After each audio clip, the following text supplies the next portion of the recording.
Good morning students. आज हम लोग अपना चैप्टर 8 इलेक्ट्रोमैग्नेटिक वेव्स के न्यूमेरिकल्स देखेंगे एनसीईआरटी के। यहाँ पे ये चीज़ बच्चों ध्यान रखिएगा, जो डिलीटेड पोर्शन है जैसे कि डिस्प्लेसमेंट करंट हमारे कोर्स से डिलीट हो गया है, उसके क्वेश्चंस जो एक्सरसाइजेज में दिए गए हैं वो क्वेश्चंस नहीं करेंगे, ठीक है, वो छोड़ देंगे, स्किप करके हम आपको पैटर्न बताते हैं कि किस टाइप के आपके क्वेश्चंस आएंगे, ठीक है। जो बोर्ड में आपके सीबीएसई बोर्ड से डिलीटेड पोर्शन है उसके हम न्यूमेरिकल्स नहीं टच करेंगे इस चैप्टर के, ठीक है। अब यहाँ पे पहला क्वेश्चन आपका है, देखिएगा 8.1, तो कह रहा है, इसे नोट डाउन कर लीजिएगा। Figure 8.6 shows a capacitor made of 2 circular plates each of radius 12 centimetre. कह रहा है 2 कैपेसिटर प्लेट है, ठीक है। क्वेश्चन नंबर है आपका 8.1 का। इसमें देखिएगा जो आपका पहला पार्ट है, ए पार्ट है, calculate the capacitance and the rate of change of potential difference between the plates.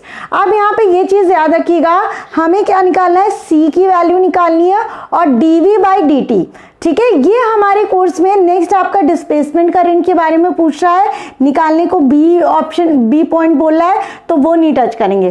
तो 8.1 का हम लोग ए पार्ट देखेंगे। तो वो क्वेश्चन लिखा हुआ है, उसमें रेडियस जो दे रहा है आपका, कैपेसिटर का रेडियस 12 सेंटीमीटर है, ये 12 सेंटीमीटर है, तो रेडियस आपका 12 सेंटीमीटर दिया गया है। नेक्स्ट आपका डिस्टेंस, इन दोनों प्लेट्स के बीच की डिस्टेंस आपको दी गई है 5 सेंटीमीटर। कितनी दी गई है, 5 सेंटीमीटर। ये आपका क्या है, रेडियस है, कैपेसिटर की रेडियस दिए हुए हैं और डिस्टेंस मतलब डी दिया गया है 5 सेंटीमीटर। समझ रहे हो। अब यहाँ पे बात आती है, ये आपने लिख लिया, तो अब आपको क्या करना है, the capacitor is being charged by an external source, the charging current is constant and equal to 0.15 ampere. तो करंट यहाँ पे दिया गया है, चार्जिंग करंट कितना दिया गया है, 0.15 एम्पियर ना, हाँ 0.15 एम्पियर दिया गया। तो यहाँ से ये आपका क्वेश्चन स्टार्ट होता है। अब देखिए रेडियस दिया है, डायमीटर दिया है, आपको सी निकालना है। सी का एक आपने फॉर्मूला पढ़ा था, C is equal to epsilon naught A upon D. समझ रहे हो, ए क्या था, area, D is the distance between the 2 plates, ठीक है, प्लेट्स था। अब यहाँ पे डी आपको दिया गया है 5 सेंटीमीटर, इसे मीटर में चेंज करेंगे तो 5 × 10⁻⁻² मीटर हो जाएगा। समझिए। और आपका रेडियस क्या है, रेडियस आपका 12 सेंटीमीटर है, मतलब 12 × 10⁻² मीटर ये है। अब इसका अगर हम एरिया निकालेंगे बेटा, तो यहाँ पे देखिएगा क्या हो जाएगा, अगर इसमें इस रेडियस का कैपेसिटर का एरिया निकालेंगे तो क्या हो जाएगा, देखिएगा एरिया हो जाएगा पाई आर स्क्वायर, पाई कितना की वैल्यू 3.14 और आर स्क्वायर 12 × 10⁻² का स्क्वायर। समझ रहे हो। तो यहाँ से वैल्यू पुट कर दो, एप्सिलॉन नॉट की वैल्यू क्या होती है, 8.85 × 10⁻²। एरिया आपका ये पुट कर देंगे इंटू 3.14 ×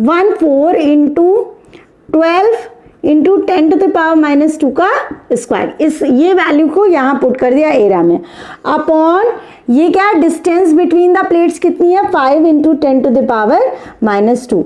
इसको हम लोग सॉल्व करेंगे तो बेटा देखिए आएगा आंसर 8 × 10⁻² फराड होती है। कैपेसिटेंस की यूनिट कितनी होती है, फराड होती है। अब यहाँ पे 10⁻² या C is equal to 8 pico farad. हमने पीको फराड, पीको की बताई थी, पीको फराड है या पीको कूलम्ब है, तो वो क्या होता है 10⁻² फराड। समझ गए। ये हो गया कैपेसिटेंस, आपने इसका कैपेसिटी निकाल दी, इतना पीको फराड ये स्टोर कर सकता है चार्ज। अब नेक्स्ट बात आती है हमारी कि अब नेक्स्ट आपको, पहले तो आपको सी पूछा था, नेक्स्ट आपको डीवी बाई डी टी पूछा है, rate of change of potential शायद पूछा था, ठीक है, देख करिएगा। अब यहाँ पे देखिए dv बाई dt दिया है, हमें पता है अगर Q is equal to CV होता है, A ही है, A में दो चीजें पूछी गई है, उसकी कैपेसिटेंस पूछी गई है और dv बाई dt पूछा गया है, समझो। अब यहाँ से मुद्दा देखिएगा, हमें पता है Q is equal to CV होता है, तो अब यहाँ पे क्या हो जाएगा, ठीक है, यहाँ से Q by C is equal to V हो जाएगा। अब दोनों हमें क्या पूछा है, dv बाई dt पूछा है, दैट्स मीन्स अगर इसको ऐसे लिख दें कोई हर्जा, V is equal to Q by C, कोई प्रॉब्लम नहीं। अब यहाँ पे क्या करें, dt ऑफ V कर देंगे, हमें dv बाई dt निकालना है ना, is equal to dt of Q by C, समझो बेटा। अब यहाँ पे क्या हो गया, dv by dt is equal to 1/c, c यहां से बाहर आ जाएगा, dq बाई dt, समझ रहे हो। dq बाई dt क्या होता है, आपका करंट होता है, और करंट की वैल्यू आपको दी गई है कांस्टेंट करंट की 0.15 एम्पियर, यहां से पुट कर दो, dv by dt is equal to 1/c, c की वैल्यू आपकी क्या आई थी, c की वैल्यू देखिए 8 into 10 to the power minus 12, 8 into 10 to the power minus 12, और ये dq बाई dt क्या हो जाएगा, IC, तो ये क्या हो जाएगा 1/8 into 10 to the power minus 12, और IC कंडक्शन करंट हो जाएगा आपका 0.15, इसकी वैल्यू आप लोग निकालेंगे। मेथड समझ में आया कैसे डिराइव किया गया है, इसको ये भी ध्यान देना है, ठीक है। ये हो गया आपका आंसर, निकाल लीजिएगा बच्चों। इसका आंसर निकालिएगा तो अप्रोक्सीमेटली आपका आएगा 1.875 into 10 to the power 10 volt per second, ठीक है, दिस इज योर आंसर। आप जब निकालोगे तो देखना इतना आएगा, आना चाहिए, ठीक है, कैलकुलेट कर लीजिएगा आप लोग, 1.875 into 10 to the power 10 volt per second, this is your question. A में 8.1 का दो जो पोर्शन पूछा था वो दोनों करा दिया है। ना स्टूडेंट्स, हम लोग अपना नेक्स्ट क्वेश्चन देखेंगे 8.2 का। हम लोग ये जो क्वेश्चन है फर्स्ट पार्ट करेंगे, ए पार्ट करेंगे, ठीक है। तो अब यहाँ पे क्वेश्चन को देखिएगा आप, parallel plate capacitor made of circular plate of each of radius 6 centimetre. अब कौन सी बात है, सर्कुलर प्लेट्स है, 8.2 का ए पार्ट बताने जा रहे हैं, समझो। तो सर्कुलर प्लेट है तो ऑफ कौन सी बात है, उसका रेडियस होगा, ईच रेडियस आपको दिया गया है 6 सेंटीमीटर, समझो। Has a capacitance C is equal to 100 pico farad, तो C आपको दिया गया है 100 पिको फराड, समझ रहे हो, ये आपको दिया गया है। The capacitor is connected to 230 volt AC supply, 230 volt AC supply दी गई है, AC सप्लाई। अब कौन सी बात है, पोटेंशियल आपका 230 वोल्ट होगा। नेक्स्ट आपका दिया गया है फ्रीक्वेंसी, एंगुलर फ्रीक्वेंसी आपको दिया गया है 300 रेडियन पर सेकेंड या सेकेंड इनवर्स, सेम बात है। अब यहाँ पे नेक्स्ट आपको फर्स्ट पार्ट पूछ रहा है, what is the RMS value of the conduction current. Conduction current जो आप नॉर्मली निकालते हो ना वो होता है, ठीक है, क्योंकि डिस्प्लेसमेंट हटा दिया गया तो जो अभी तक करंट आप लोग निकाल लेते वो कौन सा था, कंडक्शन करंट था। तो यहाँ पे देखिएगा ये आपको डेटा दिया गया है फर्स्ट ऑफ ऑल, तो यहाँ पे समझिए कि आपको AC सोर्स सप्लाई दी गई है, सोर्स या सप्लाई दी गई है। AC सप्लाई देने का मतलब हमने आपको समझाया था, जब भी AC सप्लाई दी जाए और आपको मेंशन नहीं करा कि कौन सी वैल्यू V की दी गई है पोटेंशियल की, तो ये जो वैल्यू दी जाती है वो आपकी VRMS होती है, समझ रहे हो, AC सोर्स के केस में तो VRMS होती है। तो अब कौन सी बात है, आपको क्वेश्चन में IRMS निकालना था, तो IRMS निकालना था, तो IRMS is equal to VRMS upon R। अब जैसे कि हमको पता है बेटा, पता है कि इसमें क्या है, कैपेसिटर लगा हुआ है, दैट्स मीन्स रेजिस्टर तो है ही नहीं, रेजिस्टर नहीं है, कैपेसिटर है, इसका मतलब हमारा यहाँ पे क्या हो जाएगा, XC। This is your concept, ये मुद्दा है आपका। अब यहाँ पे बात आती है XC की वैल्यू क्या होती है बच्चों, फटाफट लिख दो 1/ωc। ओमेगा क्या है, एंगुलर फ्रीक्वेंसी, और C क्या है आपका, कैपेसिटेंस। तो आपका ये हो गया XC। अब XC निकालते हैं, XC 1/ωc, 1/ω की वैल्यू रखेंगे और C की वैल्यू। फर्स्ट ऑफ ऑल हम लोग सबको SI यूनिट में कन्वर्ट करेंगे। ये 6 सेंटीमीटर है तो ये आपका क्या हो जाएगा, 6 × 10⁻² मीटर। ये पिको फैराड है, ऑलरेडी हमने बताया था। ये क्या हो जाएगा, 100 × 10⁻12 फैराड। ठीक है, ये हो गया। तो ऑफ कोर्स ही बात है 1/ωc, ये तो SI यूनिट में ऑलरेडी दिया गया है। ओमेगा की वैल्यू 300 पुट कर दो, और ये आपकी कैपेसिटेंस की value 300 × 10⁻12, sorry 100 × 10⁻12। This is your XC। Now इसे सॉल्व कर लो, XC इज इक्वल टू 1/300, और इसको क्या लिख, देखो या तो ऐसे करो, 2 0 ये है, 2 0 ये है, 10⁻4 हो जाएगा, 10⁻4 × 10⁻−12, तो ये क्या हो जाएगा, 10⁻−8। समझो, तो ये हो जाएगा 3 × 10⁻−8। इसको और इसको सॉल्व किया हमने, खुद से कर लेना इतना तो ठीक है। अब ये हो गया, निकाल दिया है, वैसे समझ गए होगे, इतने बेवकूफ़ नहीं हो। 1/3 10⁻−8 ऊपर जाएगा तो क्या हो जाएगा, 10⁻+8। ये हो गया XC। अब XC हमें पता चल गया, VRMS दिया गया था, फटाफट से निकाल लो। निकालोगे तो IRMS आपको कैसे निकालोगे, VRMS कितना दिया गया, 230 रखा, और XC की वैल्यू 1/3 या 10⁸/3। इसका मतलब यही है ना, 3 ऊपर चला गया तो ये क्या हो जाएगा, 3 को ऊपर मल्टीप्लाई करो, 690 हो जाएगा अपॉन 10⁸। इसको सॉल्व करेंगे तो ये ऊपर चला जाएगा 690 × 10⁻−8 एम्पियर। ये लिख दो, या तो इसको आप लोग लिख सकते हो कि 100 से डिवाइड कर दो तो ऊपर 100 से मल्टीप्लाई करना पड़ता, तो ये 6.9 माइक्रो एम्पियर हो जाता। सॉल्व कर लोगे आ जाएगा, माइक्रो 10⁻6 होता है। एज अ सेंस इसको 100 से डिवाइड कर दिया हमने, इस तो 100 से मल्टीप्लाई हो जाएगा, ये 6.9 हो जाएगा, और 100 से 10⁻2 से मल्टीप्लाई करोगे तो 10⁻−6 हो जाएगा। तो -6 क्या होता है, माइक्रो होता है, ऑफ कोर्स सी बात है। तो ये आपका न्यूमेरिकल हो गया। कितना इजी सा न्यूमेरिकल था, थोड़ा सा देखिए, बहुत डिस्प्लेसमेंट करंट का न्यूमेरिकल भी बहुत इजी होता है, कोई दिक्कत नहीं थी, लेकिन कोई मतलब नहीं है टाइम वेस्ट करने का। समझ लो, पहले तो हम सोचे करवा दें, लेकिन फिर कोई मतलब नहीं था। आपके जब आना नहीं है CBSE में, क्या मतलब है कराने का, है ना। तो ये ले लो, ये हो गया। नाउ स्टूडेंट्स, हम लोग अपना नेक्स्ट क्वेश्चन देखेंगे। देखिएगा, आपका क्वेश्चन 8.3 दिया गया है। 8.3 क्वेश्चन नंबर देखिएगा, आपको क्वेश्चन कह रहा है, what physical quantity is the same for X rays of wavelength 10⁻10 metre, red light of wavelength 6800 ampere and radio waves of wavelength कितना दिया, 500 मीटर। आप ये बताइए कि ये तीनों क्या हैं, कौन कौन आपके, ये एक्स रेज,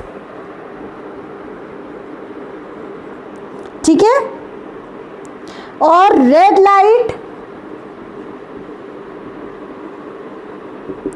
नेक्स्ट आपका जो कह रहा है रेडियो वेव्स, ठीक है, रेडियो वेव्स बोल रहा है। ये क्या है आपके क्या है, इलेक्ट्रोमैग्नेटिक वेव्स है, EM वेव्स हैं। अब ये बताइए कौन सी फिजिकल क्वांटिटी इन तीनों में सेम रहेगी। तो ऑफ कोर्स ही बात है, इनकी स्पीड क्या होगी, वैक्यूम में सेम होगी।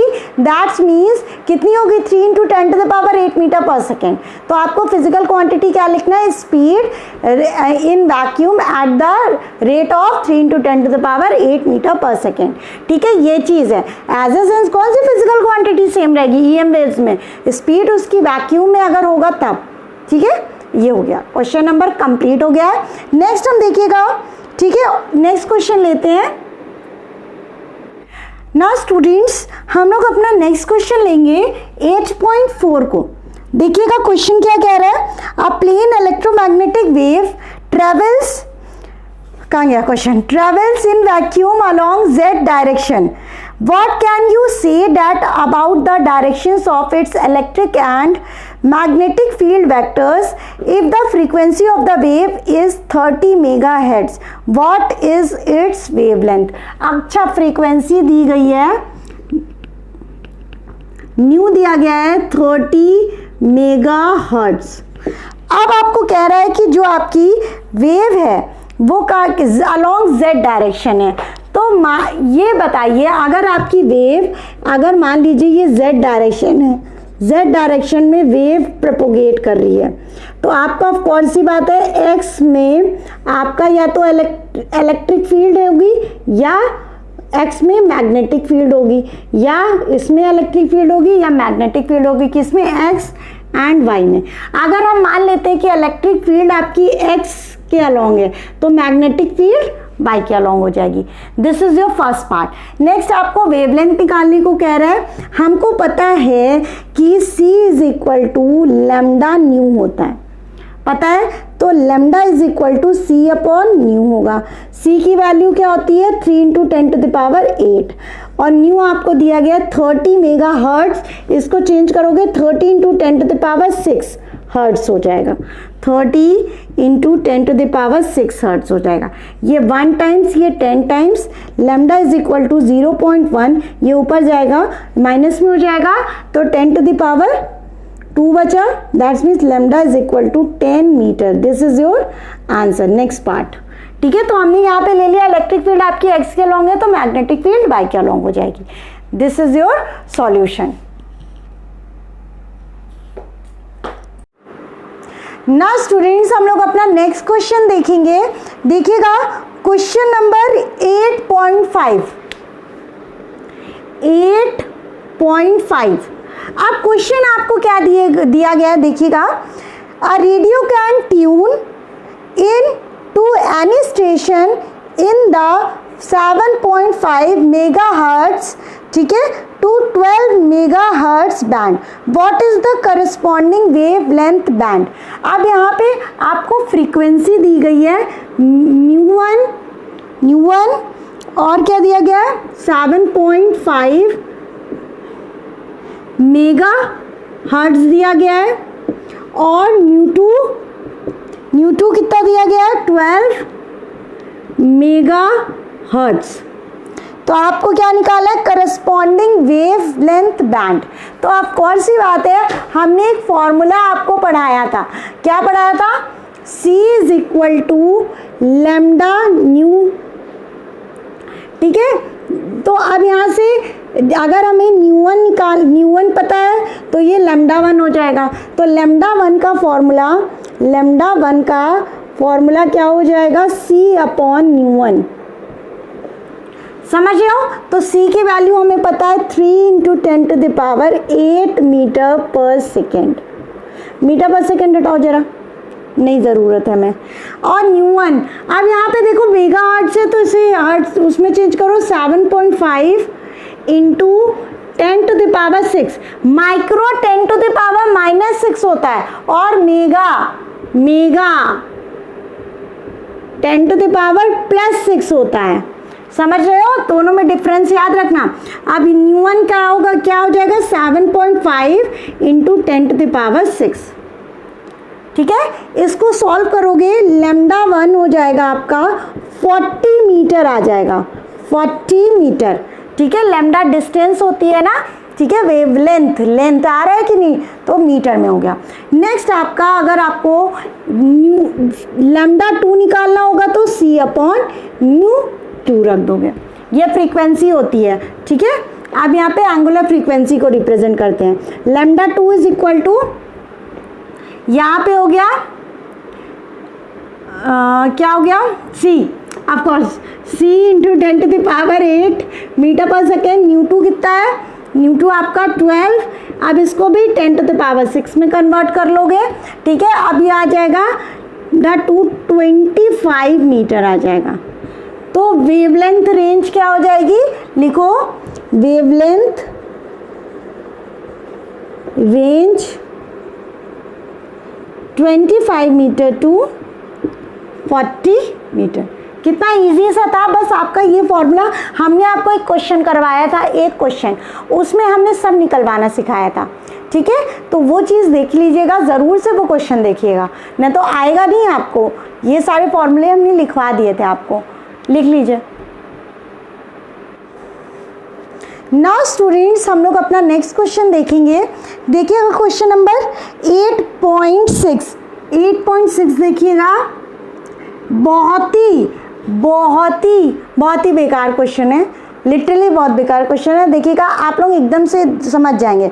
अ charge particle oscillates about its mean equilibrium position with a frequency of 10 × 10⁻9 hertz, 10 × 10⁻9 hertz. This is your question. What is the frequency of the electromagnetic waves produced by the oscillator? आपको frequency दी गई है 10⁻9 hertz।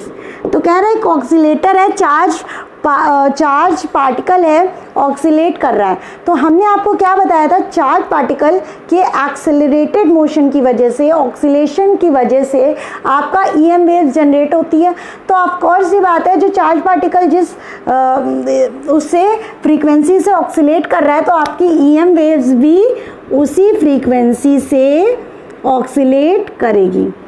EM wave की frequency क्या हो जाएगी, 10⁻9 hertz, ठीक है, 10⁻9 hertz ये हो जाएगी। This is your frequency of EM wave और इलेक्ट्रोमैग्नेटिक वेव्स, ठीक है, समझ गए। नेक्स्ट हम लोग अपना क्वेश्चन देखते हैं। नाउ स्टूडेंट्स, हम लोग अपना नेक्स्ट क्वेश्चन देखेंगे, कौन सा, 8.7, ठीक है। 8.7 क्वेश्चन नंबर देखेंगे। देखिए क्या है क्वेश्चन दिया था, amplitude of the magnetic field part of a harmonic electromagnetic waves in vacuum is B0 is equal to 510 NT, 510 NT, N क्या है, नैनो, ठीक है। तो ये कितना होता है, 510 × 10⁻⁻9,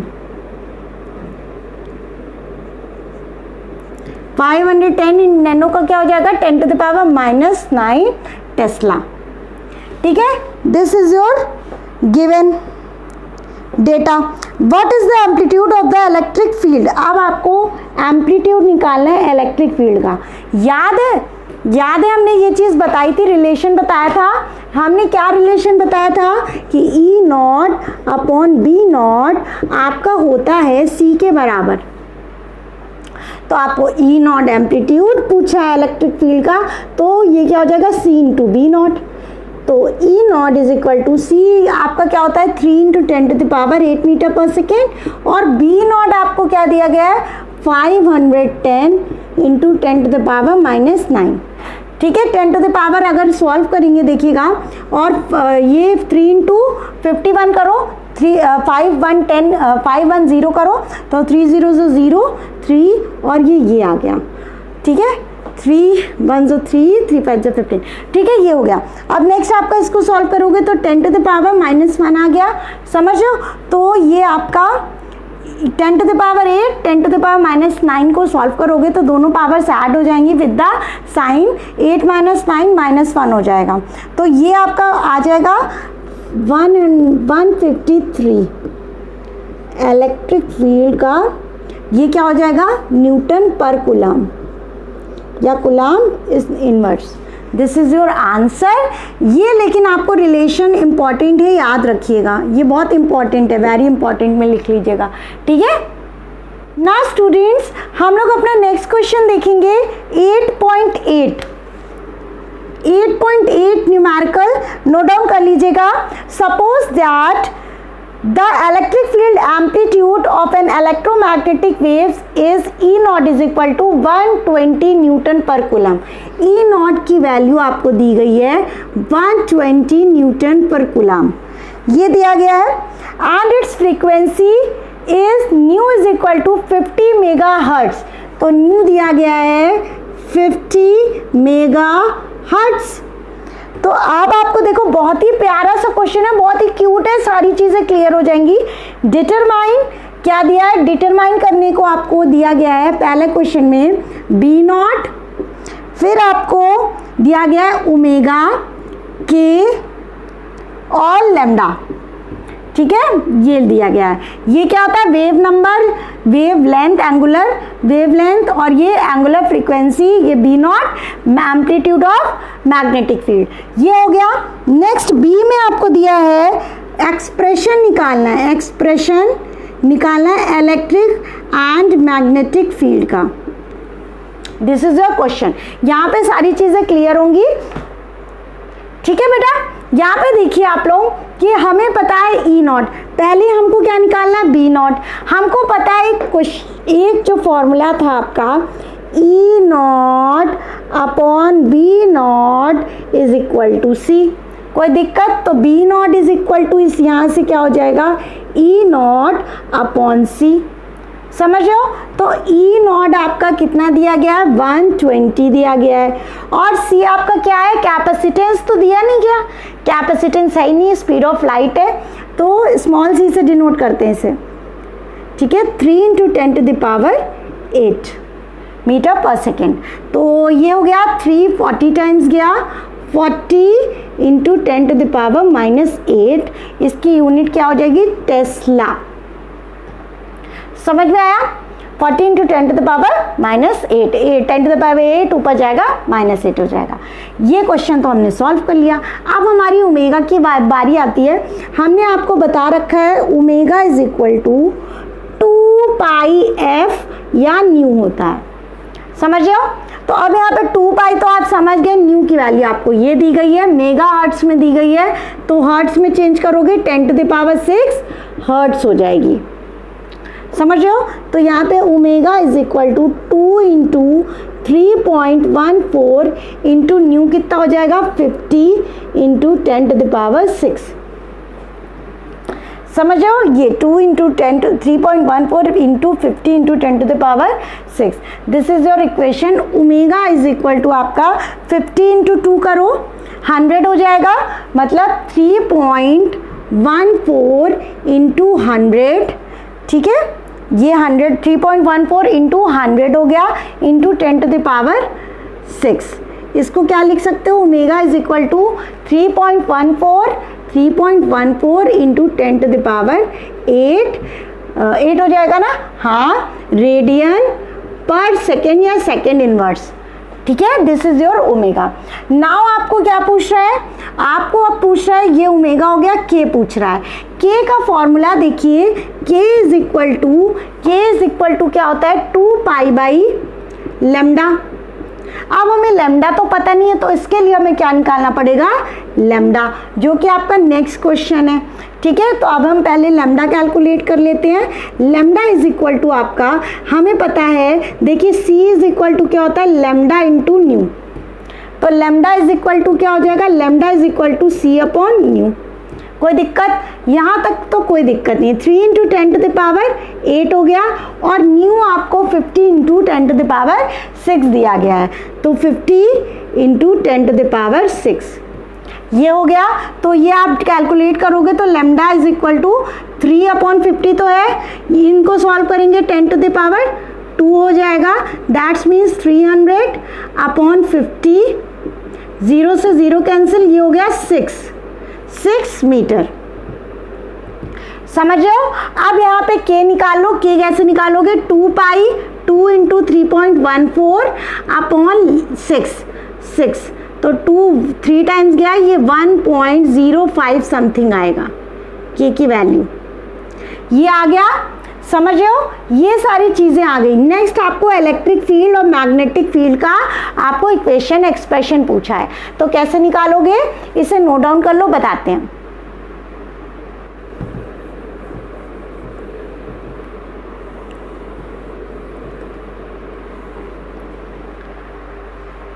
नाउ स्टूडेंट्स यहाँ पे हम लोग क्या करेंगे, देखिएगा, लिखेंगे लेट द वेव या EM वेव कर लीजिए, EM वेव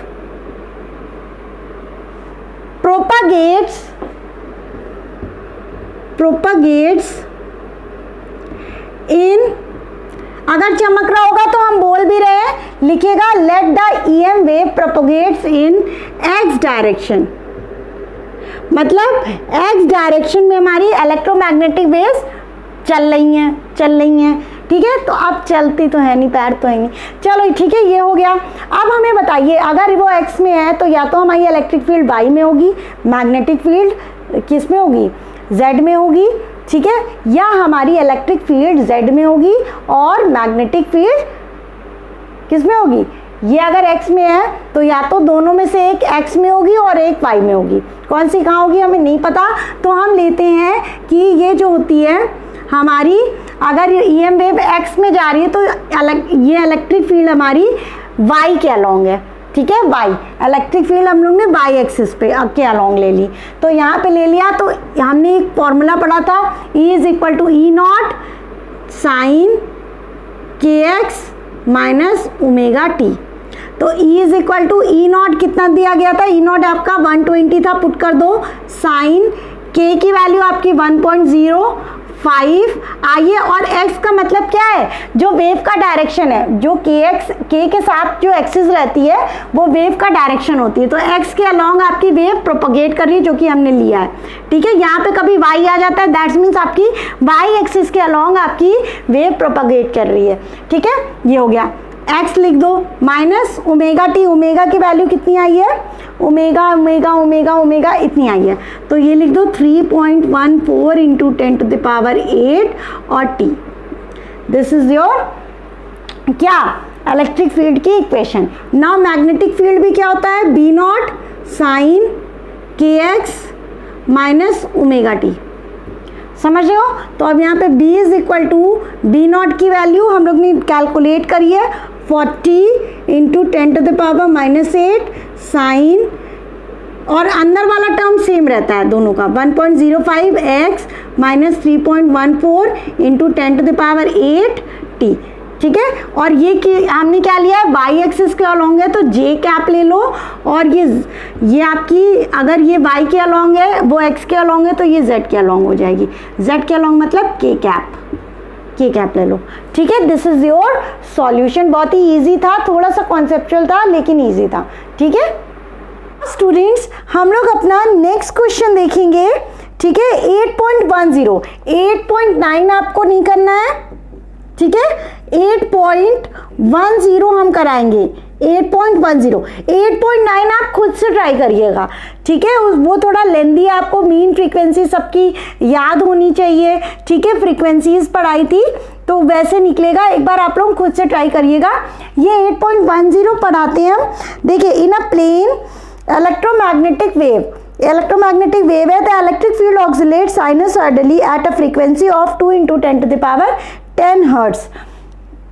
एयरप्लेन मोड पे नहीं डाले हैं शायद, यस।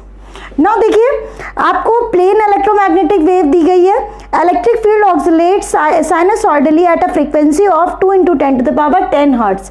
तो फ्रीक्वेंसी जो दे रहा है, electric field oscillate at frequency, अगर न्यू दे रहा है आपको कितना, 2 into 10 to the power 10 hertz question में दे रहा है, and amplitude 48 volt per metre. किसका एम्पलीट्यूड दे रहा है, इलेक्ट्रिक फील्ड का, कितना दे रहा है, 48 वोल्ट मीटर इनवर्स। याद रखिएगा, इलेक्ट्रिक फील्ड का जो एम्पलीट्यूड है ये दे रहा है, अब यूनिट भी याद रखिएगा, वोल्ट पर मीटर भी होती है, ठीक है, कूलाम क्या होता है, और क्या होती है, न्यूटन पर कूलाम भी होते हैं। तो ये हो गया।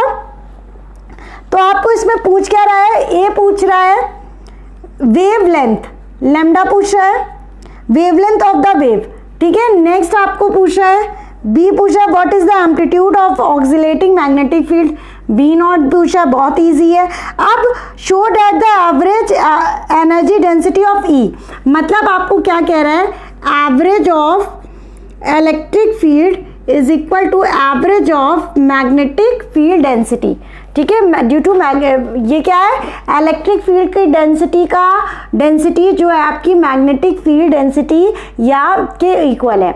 ये समझ में आ रहा है, हम लोग ने एनर्जी डेंसिटी पढ़ रखी है। तो यहाँ पे एक चीज देखिएगा, पहले हम लोग क्या निकालेंगे, लैम्डा और बी नॉट।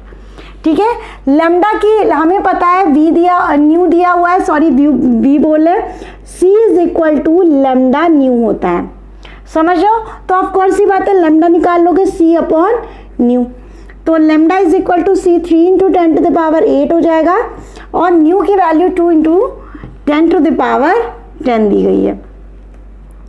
ठीक है, ये हो गया लैम्डा इज इक्वल टू 1.5, ये हो गया इंटू 10 टू द पावर -2।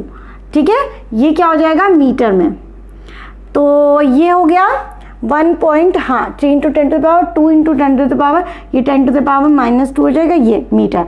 ये समझ में आया। नेक्स्ट आपको कह रहा है बी नॉट आपको पता है कि हमारा जो बी नॉट होता है वो कैसे निकलेगा, E naught upon B naught is equal to C होता है। तो B naught is equal to हो जाएगा E naught upon C. E naught आपका दिया गया है 48, और ये आपको पता है 3 इंटू 10 टू द पावर 8, तो 3 1 times 3 1 time 3 6 18, 3 6 are 18, 3 1 times 3 6 time, तो 16 इंटू 10 टू द पावर -8, ये आ गया मैग्नेटिक फील्ड, तो टेस्ला हो जाएगी unit. This is your both the solution. Now हम लोग ये देख रहे हैं, ठीक है, इसको हम लोग देखते हैं, एक बार इसे नोट डाउन कर लीजिएगा। नाउ स्टूडेंट्स हम लोग थर्ड पार्ट देखेंगे, ये वाला हमको ये प्रूव करना है। हमें पता है एनर्जी डेंसिटी यही है, एनर्जी डेंसिटी क्या होता है, एनर्जी पर यूनिट वॉल्यूम। बहुत अच्छा सा डेरिवेशन करा है, उसे देख लेना, बहुत सुंदर सा डेरिवेशन है, मज़ा आ जाएगी आप लोगों को, एकदम दिल एकदम खुश हो जाएगा आप लोगों का।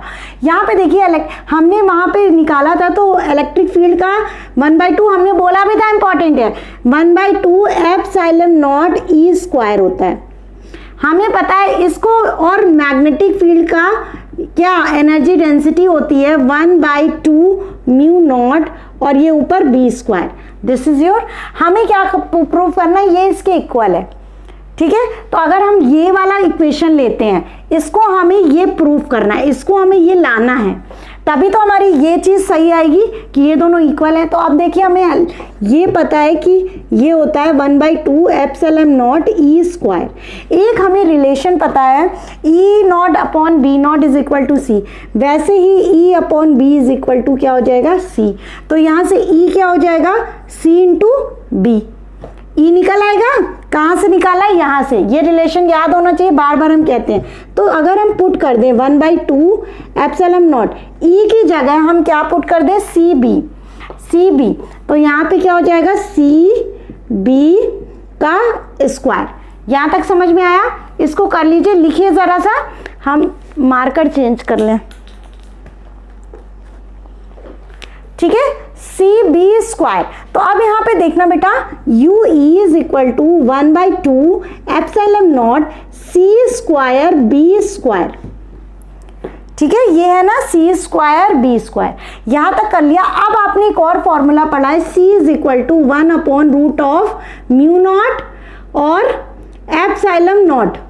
सी का ये फॉर्मूला हमने इलेक्ट्रिक फील्ड की जब क्या बताई थी, इलेक्ट्रोमैग्नेटिक वेव्स की प्रॉपर्टी बताई थी, तो ये बताया था C is equal to 1/μ0 epsilon naught होता है, इसे याद करना था आपको। तो सी इज इक्वल टू ये होता है, तो अगर हम ये सी की जगह पुट कर दें ये, तो आप देखिए ये तो सी स्क्वायर है, तो सी का स्क्वायर कितना हो जाएगा, रूट हट जाएगा, μ0 एप्सिलॉन नॉट हो जाएगा। तो अगर हम इसकी जगह सी स्क्वायर की जगह ये पुट कर दें, चलेगा। U of E density of electric field, तो 1/2 एप्सिलॉन नॉट का एप्सिलॉन नॉट, बी स्क्वायर का बी स्क्वायर, सी स्क्वायर की जगह 1/μ0, और क्या है μ0 epsilon naught. Epsilon naught, epsilon से एप्सिलॉन कट गया तो U E is equal to 1/2 B square upon mu naught. This is your derivation. बहुत क्यूट सा डेरिवेशन था, लेकिन ये इक्वेशन का और ये इक्वेशन का यूज हुआ है, इसे देख लीजिएगा। तो ये आपका लास्ट क्वेश्चन था। आई होप आप लोगों को समझ में आया होगा। ठीक है, thank you. Hello students, kindly watch my other videos and don't forget to subscribe, like and also share my videos with your friends.